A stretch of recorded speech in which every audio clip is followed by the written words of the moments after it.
I have a lot of things, just like little things to kind of close out the summer garden to do today, and I thought I'd take you along with me. First, we have got to process all of these sweet peppers. There's a variety of peppers here.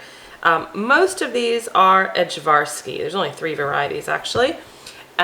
These kind of longer oblong ones, the red and the green.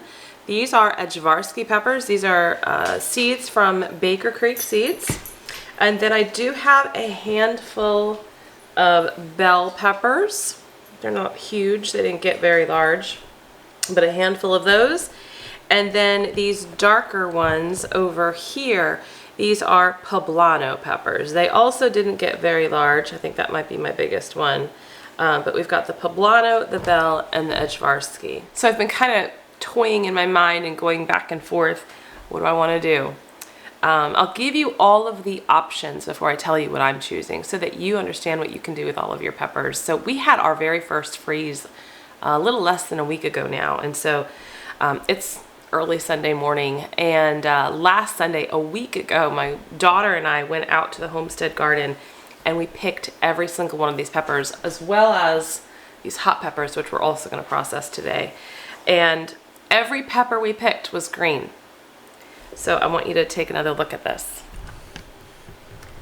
These all turned red while here on the counter over the last week. I don't know if I'd ever really thought about that before, but I thought it was quite fascinating and actually really awesome that these were able to turn. And actually even a lot of my hot peppers behind me, there were a couple of red when we picked those a week ago, but there are a lot more red and a lot more orange that are turning red as they've been sitting on the counter. So they may turn on your counter in room temperature. What I had thought about the different options, right? Let me present you the options. Peppers do best, in my opinion, when frozen. And so you can slice them and then freeze them, like vacuum seal them or put them in some sort of freezer safe bag. In a memento, Marley has a shoe. Okay, I'm back. So one of the ways you can preserve your peppers is by slicing them and freezing them, whether it be in some sort of Ziploc safe freezer bag or vacuum sealed bag. And that way you can use them later on in the winter for fajitas or sausage and peppers. You could even then take the slices and dice them if you needed them for some sort of casserole or soup. So I'm often slicing and freezing. I don't dice and freeze only because I like to have my options be readily available. And once I've diced, I can't undice. So I always slice, and then if I need them diced, I will dice them once they're thawed. The other option, which I have done last year, is you can take your red sweet peppers, whether it be these Edgevarskys or bell peppers, and you can roast them and make like a roasted red pepper. And then you can, peel the skin off and freeze them as well, and they will keep. I actually still have some roasted red peppers from last year in our freezer. So since I haven't used those in a year, I don't think I'm going to do that again today. The other thing you could do is dehydrate, especially with some of the spicy peppers or even the poblanos. You can dry them. You can use them in a dehydrator, or kind of the older tried and true method is just kind of string them up and hang them maybe in your kitchen. They make for a very beautiful kitchen decoration. And then over time they will dry, and then you can take one as needed once it's fully dried, pulverize it, either in a little food processor or just in your hand, and you can have kind of that crushed pepper. Maybe it's not red, but crushed pepper, or dried poblanos can become like an ancho chili powder. So those are the main ways I know to kind of preserve your peppers. There are ways you can can them. You can pickle them and can them. I don't recommend that if you're trying to keep your options open for how you want to use them. So for me today, I am going to go strictly with slicing and freezing into some freezer Ziploc bags, or actually vacuum sealed bags. I already have about a half gallon still from previous years of dehydrated peppers. And like I said, I already have some roasted peppers. I don't need them. So we are going to simply slice and freeze. I do not have a heavy duty vacuum sealer. This is just a food saver. This thing is probably 10 years old. But what I do first is just kind of take my roll of bags and just start cutting. I don't know how many bags I'm gonna need yet, but I did look on my phone. I keep on the Notes app, I keep a list of everything, almost everything we have in our freezers and in our pantry. And right now I already have 8 of these vacuum sealed bags of sliced peppers. So I imagine I'm gonna do maybe 5 or 6 more. These ones I might actually just stuff a little bit more in. Now I will tell you, I forgot to mention this, the poblanos, these are really good to make chili rellenos. And I actually saw Meg Holler from the Holler Homestead do that maybe a month or so ago. Her poblanos were a lot bigger and a lot more beautiful. And then she, I think she roasted them and then stuffed them with this wonderful cheese mixture and then breaded them and fried them. And that's like a typical traditional chili relleno. I actually thought about doing that with these, but some of them are just so tiny that I didn't want to be bothered. And I don't even know if my family would eat them. I honestly have no idea. I don't think my children have ever had a chili relleno. So I'm gonna just stick with slicing. But I did want to mention that with the poblanos, that there are some other options when it comes to the more traditional Mexican dishes. So I've got 6 bags cut. I'm now just gonna seal one end so I can put everything in without it falling right out, right? Because when you cut it, you need to have one end sealed. Okay, now that our bags are made and sealed, I am just gonna start slicing. With the Ajwarsky pepper, I like to just slice it lengthwise, and then I can just kind of pull out the seed, and the stem comes right with it, kind of like the seed ball. Not without a mess of seeds everywhere at some point. And for the bigger ones, I just kind of cut it like that.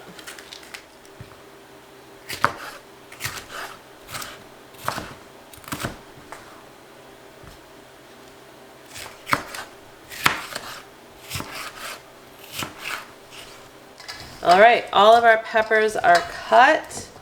They are so pretty. I'm just gonna mix them around a bit. Like I said, I wanna make sure I'm incorporating a variety of the peppers in each bag, because I just know I'm mainly going to be using these for sausage and peppers, fajitas, soups, casseroles. There's never an instance where I'm just going to need one type of pepper, so that's why I like to mix this up. All right, we're going to start stuffing our bags and get these sealed.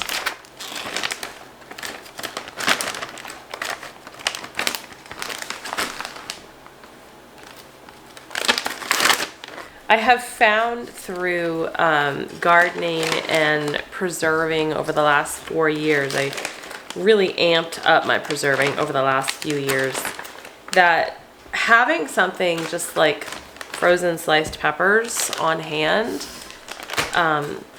really kind of saved my sanity a little bit and allowed me to get maybe even just a little bit more open to whatever I was gonna cook for dinner that night. And what I mean by that is, right, I mean, this is how I work. I don't know if you're the same way, but when I think about what am I gonna cook for dinner, whether it be when I'm making my meal plan or the day of, because I didn't meal plan, I'm always thinking, what do I have in the house? And so fajitas, we'll just use fajitas as an example, may sound really good, but if I don't have peppers, and maybe I don't have time to go to the store, honestly, I don't want to go to the store and buy bell peppers in the middle of the winter, because I know that they've been grown in a different part of the world. And Marley, come here. Because I know they've been grown in a different part of the world, and I think about the environmental impact with the transportation of the food grown on the other side of the world. Now, no one's perfect, nothing can be perfect. We are not in a perfect world, so please don't misconstrue what I'm saying in that way, because I buy bananas, I buy pineapple. But my point is if I can make things just a little bit more easier on myself and economical, and let's be real, let's face it, healthier for my family by growing peppers and freezing them, then why not? That's how I look at food preservation. I'm not a doomsday prepper. Lord, when that day comes, just take me. Like, I'm not really trying to outlive everybody. I am trying to make the most of this life that I've been given, to steward the land, to take care of my family, to help show them the way that I believe God wants us to live.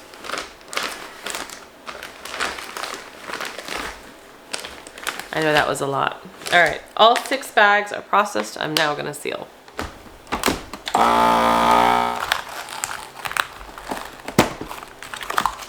Okay, all 6 bags are sealed. They are so pretty. I'm really excited to have these. In the freezer they go. Normally I would just kind of label these sweet peppers, you know, November 23. I'm not gonna do that. I know what they are. I hope I'll know what they are in a few months. And they're gonna get used. So I added them to my list. I think, did I say I had 8 before? I had 8. So now I have 14 of these bad boys and I'm so excited.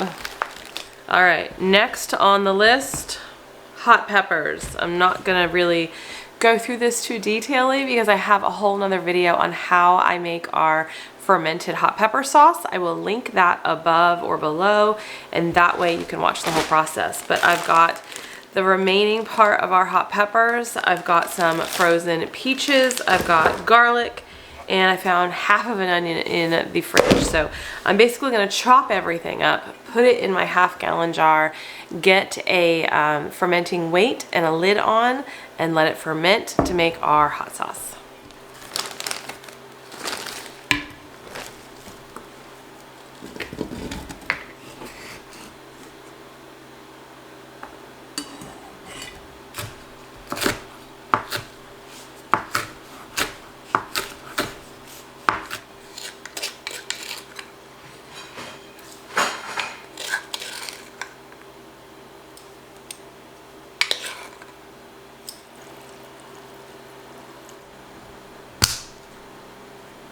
Now the peppers are done. I am so excited. They're off the counter and they are put away, and they will be utilized throughout the many coming months to make delicious meals. The fermented peppers are over there on the counter. They will ferment about a week, maybe a little bit longer, and then I will blend and strain as much as I can, and then bottle it up for our hot sauce. Again, a video on that, you can get more information. Next project for the morning, possibly the last project for the morning because other things have got to get done now, is our black beans. I grew black beans this year. This is a first for me, a real big first. I've never even tried before. And so before our first frost came, I harvested all of them. This is just one of, I think, 3 trays. And so I can break it open. And there's a black bean, or multiple black beans in here. How cool is that? I'm so excited about this. So what I need to do is actually break open all of these pods and get these beautiful dried black beans out. So when I had harvested them at the garden a week ago now, they were not all dried. Some of them were, but I would say a majority of them were not. And so people have just kind of strung them up. I think I've heard it called leather breeches, where you kind of string them up and dry them just like the peppers, like a ristra, and they will dry just in the open air. I decided to take a little bit of a different approach, and I actually put them in my dehydrator. You can see them there. I opened it up.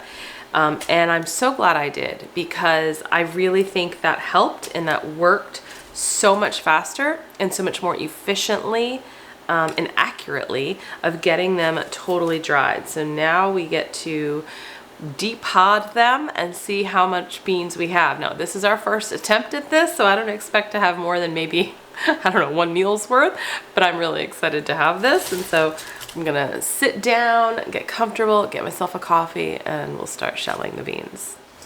So this is my first time doing this. I have a feeling it's probably a fairly tedious process. Look at Marley. He's right on in here. So I'm just gonna break apart the pods and fish the beans out into a clean bowl. You probably have a much more efficient way to do this, which I'm all ears.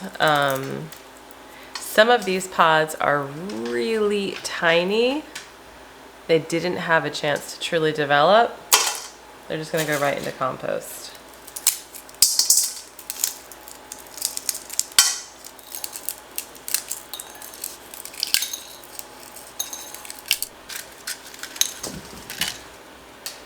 Big boy. Oh, I dropped a bean. Surely you're gonna get it before I do. They are all over the floor. They are everywhere. What I was gonna say is I'm gonna try a different approach with just taking my hands and crunching these together, and maybe all the beans will go to the bottom.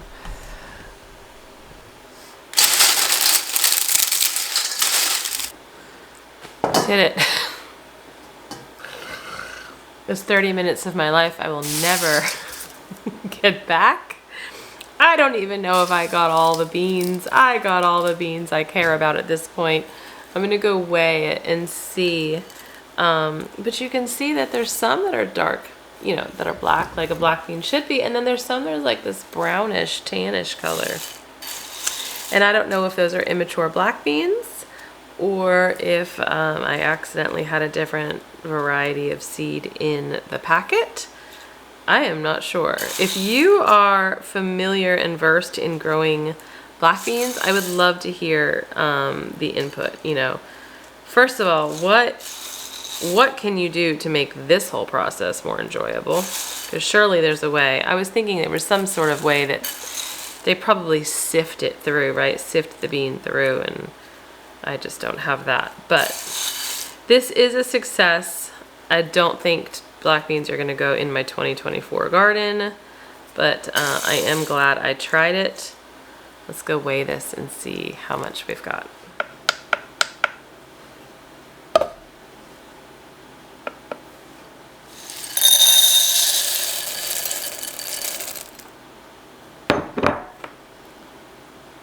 .65 pounds. So a little over a half of a pound. And as I poured in from that other bowl, there's still a lot of hull pieces in here. So yeah, I will have fun digging through this at some time. Not today. But they are gonna go in a, you know what is fun?